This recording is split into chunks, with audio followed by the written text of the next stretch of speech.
हे बघून घ्या, असं जाडं पीठ पाहिजे आपल्याला, रव्यासारखं जाडं पीठ. मी दळून आणलंय चक्कीवर. तर आपण इथं आता हे अर्धा किलो पीठ आहे. आता ह्याच्यात आपण तूप टाकून घेणार.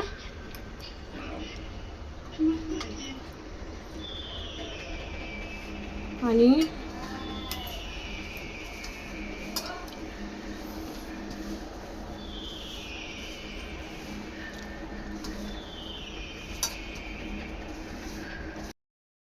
झालं पाहिजे. आता मी पाणी टाकणार, दूध नाही टाकणार. तर थोडं पाण्यानेच आपण पाण्याचे एक 15 दिवस पण ठेवू शकतो घरामध्ये. दुधाचे 3 दिवस 4 दिवसच राहतात. घेऊया चुरमा लाडूची.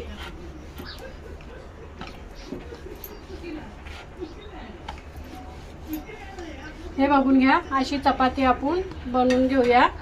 सर्व चपात्या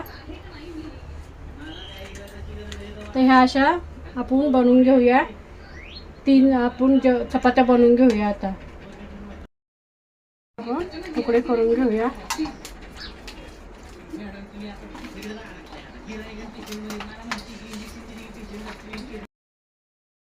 मध्ये बारीक करून घेऊया. अशी पावडर बनवून घ्यायची आपल्याला सर्व चपातीची. आता काजू, बदाम, पिस्ता हे सर्व आपण भाजून घेऊया.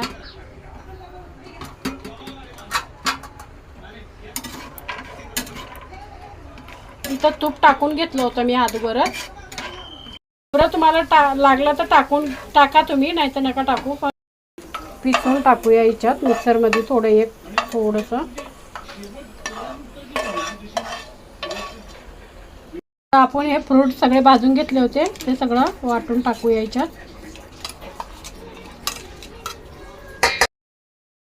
विरघळून घेऊया. तूप टाकून घेतलं मी इकडे. हा गूळ आपण विरघळून घेऊया.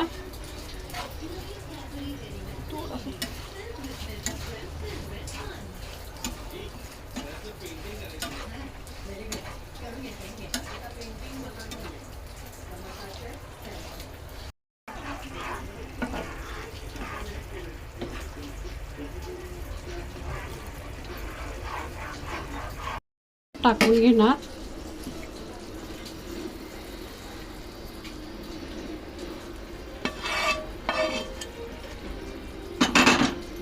आणि याला चमच्यानं आपण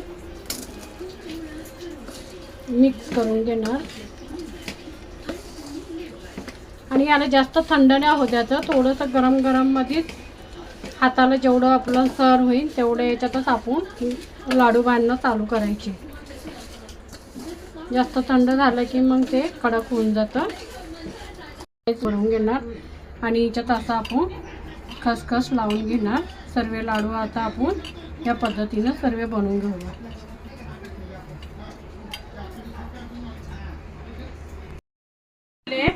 तुम्हाला सर्वांना माझा जय भीम. माझ्या चॅनलला सबस्क्राईब करा, लाईक करा, शेअर करा आणि सपोर्ट करत राहा.